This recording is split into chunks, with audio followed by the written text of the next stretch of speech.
Hey, Boneheads, how are you? We're okay. You asked me after I took a shot of Four Roses single barrel. Hold on, let me get another one. That one didn't go down. Oh, man. Firstly, thank you all for joining us for this end of year show. Secondly, let's get to the bottom immediately to this obsession you have with Ben. What the fuck's going on, and why wasn't I invited? I feel like I must have said something early on. I honestly, I think it was just Chad's like they're giving us shit, and then we should try to go after Ben. And I don't know, I just like Ben. I don't know Ben, but I just like Ben. Chad, what about you? I tend to only shit on people I like. People I don't like, I tend to ignore. Yeah, I want to say that on Chatterbait. Yeah. I want to say it started with Ben when he started talking about the funsies, like apparel, like there would be some kind of underwear, and I'm like, oh, this just left me an opportunity, and then it just spiraled from there. So it was like every single week it was like, okay, so here's what Ben said. How can we get this? Well, Glenn, can I talk a little bit about how we do the segments and how they're out of order and whatnot? I was going to bring that up next. Yep, go for it. Well, okay. Well, so we do them because we everyone here has professional jobs, but when we can get together, we do 4 or 5 at a time. So by the time our lame ass jokes play out or you reorganize the way they were going to go, it doesn't make any sense. No, but what I find hilarious about that is that you have this preconceived knowledge that I do that, and yet you still have a lineal joke that sort of gets rearranged. We're assholes. Hold on, James, before you go. The other aspect of this is to go ahead, James, if you want to go. In all fairness, even in a linear way, they really don't make sense. Let's not give ourselves too much of a pat on the back like we're great writers or anything. And when the fuck watching did you turn Memento. into Don Knotts? Oh man, did you hear him with that high pitched voice? Yeah, sorry. Well, I've been it's an episode of the Andy Griffith Show. And the other has been aspect mentioned of on this this show quite a lot. Anyway, I was going to say, and the other aspect of this is when we get together and do these, we have the list, and then we're like, okay, do we all have one for this? Well, some of us don't have one. Okay, well, we'll do this one first. And then we just start ragging on Ben. And then we're like, okay, so on to the second one. And then we just keep the joke going. And then before we know it, we're out of order. You're out of order. You're out of order. The whole thing's out of order. I always think it's in reaction to something I've said. Usually it is. But I have the memory of a goldfish and don't remember saying it. And I generally don't listen to the shows back. Even though the whole joke when I started the show was that I only listened to things that I was on, but I don't. So I'm like, did I say something? Like, especially the episodes that start with "fuck you, Ben," and I'm like, what did I say? Ben, seriously, I'm the same way, and I put our show together. I don't listen to it. I had to listen to the last mixed drawn one because there was a segment I thought later after 24 hours. I wasn't drunk, but I thought I was like, I need to cut about 10 seconds of that out. And by the way, I'm glad I did. And I had to listen to the whole damn thing.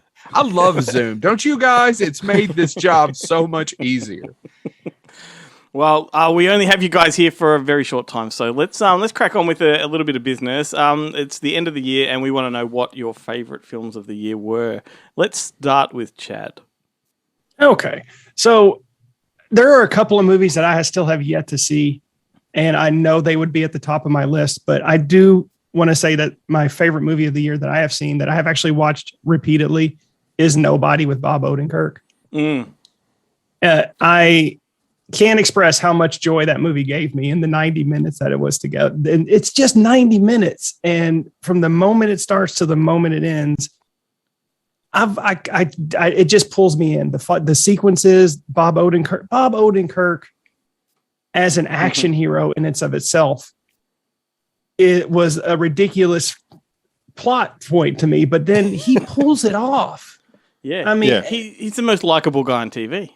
Yeah, and the only thing that really upset me about that was they released it at the height of COVID, so it didn't get the audience that it deserved, and they didn't go to streaming, and then B, and rightfully so, it gets compared to John Wick.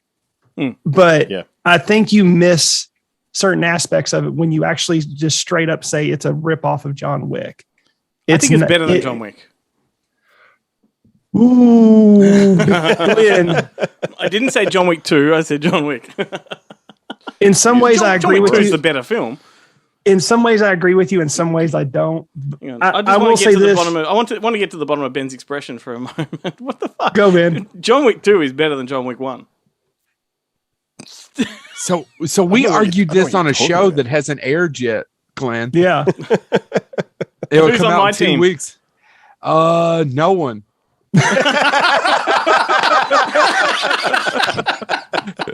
In fact, we all agreed that we like John Wick 3 slightly better than 2. No.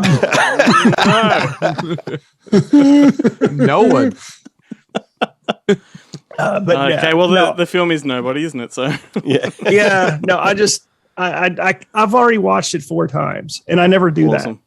I love that it's And- got the that fight scene in the bus has the guy from that fantastic episode of Barry, where they have to kill the cop's girlfriend's new Hang on, this is Daniel boyfriend. Bernhardt or whatever his name is? No, Barry the TV series with Yeah, no, but the actor. yeah. I don't know what his name is. He's the guy from Bloodsport 2, 3, and 4. Yeah. What? Glenn would know that. Wait, is it the one who gets his teeth bashed in? Yeah. He's in Bloodsport 2, 3, and 4. He's the lead actor that took over from Van Damme. That's Sasha must- Mitt. No, that's Kickboxer. Oh shit! Then I haven't seen Bloodsport 2, 3, or 4. I don't think You you're missing call anything. yourself a cinephile. Excuse me, Mr. Miyagi is in Bloodsport 2. Pat Morita. Oh my god! I don't He's think also I've in seen a it. lot of Andy Sidaris movies, and no one's watching those Andy Sidaris movies for Pat Morita. Anyway, keeping us on track here. How about Chad? What have you? Sorry, who went then? Chad. How about James? You know, I really have a hard time with this because I didn't get to see a lot of films because life is terrible and everything. That being said, so I ended up watching a lot of films with my children, which is a mistake. It's a terrible thing. Anyway, but there were some good things that came out, luckily streaming. I really did like Mitchell versus the Machines as a movie I could watch with my kids. That was pretty phenomenal, especially since my daughter is at that age where everything I do is terrible, and I'm an embarrassment. But no, I that, and then I know we're not supposed to talk about it, but I've got to admit it hit all the nostalgia. I got to give some credit to Ghostbusters. I'll be interested to see what you all say about it. But just as somebody that wanted to go back to the 1980s. I had a good time. Excellent. You can come back. Sure, now. he will lick And his that's ear when plug. they're all He won't dead. lick They're me. covered in blood. Everybody was covered in blood, and I found He'll $20. never lick me. Should I be concerned that my earwax tastes like butterscotch? No. I think it's better than the Did you eat any alternative. of- Did you eat any of Joe's ice cream and stick it in your ear? Or my So- blood. So that was yours. That was yours, James. Yeah. Those are the two that come to mind. And again, I didn't get to do my normal movie watching, so I'm a little bit spared this year. Awesome. Well, that's all we have time for. Thanks for watching. Joe, you're up, mate. No, it wouldn't have pissed me off at all because I have the same problem James has, is that it was really hard to make it to theaters and COVID and whatnot. I only got to see a few things, and a lot of the stuff I saw that I really liked were streaming and weren't necessarily movies. They were, short series. But the two things that I really liked that I actually saw in a proper cinema was I liked The Green Knight. It's not everyone's cup of tea, but I enjoyed it and it made sense to me. The thing that pissed everybody off with the ending, and it just made sense to me. It was like, this is about a man learning how to be a man, whatever that Is is. it as good as the Sean Connery one? No, it's much better.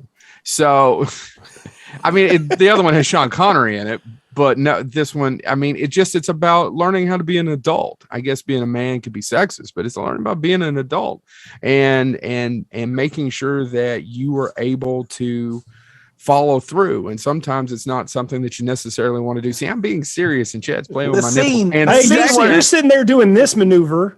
I mean, Well, I it's can not understand where- it. Like, it's not about going learning to hand. be a man. Like, It's about learning to be a man, and this is how you do it. You learn how to be a man this way.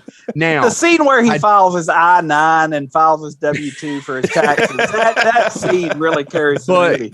Glenn and Ben, and I'm serious about this, the most fun I had, the most heart moving was Ghostbusters Afterlife. That's all I'm going to say. Now, it's not a perfect film. And James was right. We got out and I was like that third, and it was like, but don't think about it. Just enjoy it. Does that make sense to you too? Oh, totally. doesn't Say just- no more because we want to pull Click Chad it back off. into the conversation. Why? There's a look for a lot of Then people listening Vigo to this the show. Carpathian. For a lot of people listening to this show, there's a visual component to this conversation that will be on our YouTube because they'd be fucking lost without it. I mean, you just have to learn to be a man, Glenn. Be a man. If he starts singing any music from Mulan, we're getting sued. I want to get like serious Don't know just for a any. moment because I do want our listeners to know how much you guys go above and beyond for us on the show, and your segments come to us quite often at short notice. I throw things at you, in the spur of the moment, and you always deliver. So really, really appreciate what you do on the show. And as I say to some of the others, you are part of the fabric of Good Movie Monday. So thank you guys so much, particularly for joining us today because end of year show, Christmas show. Merry Christmas to all of you. Yeah, last year we did this shit at 4 a.m. That's Right? Um, Actually, I had a blast doing that at 4 a.m. I was pissed, and then I had a blast. Oh, we're going to Listening be to doing Ben talk another about- All In. We'll be doing that Yeah. again, just not a Christmas one. Oh, Oh, awesome. Be the mukbang episode. I'll get the Twinkies out.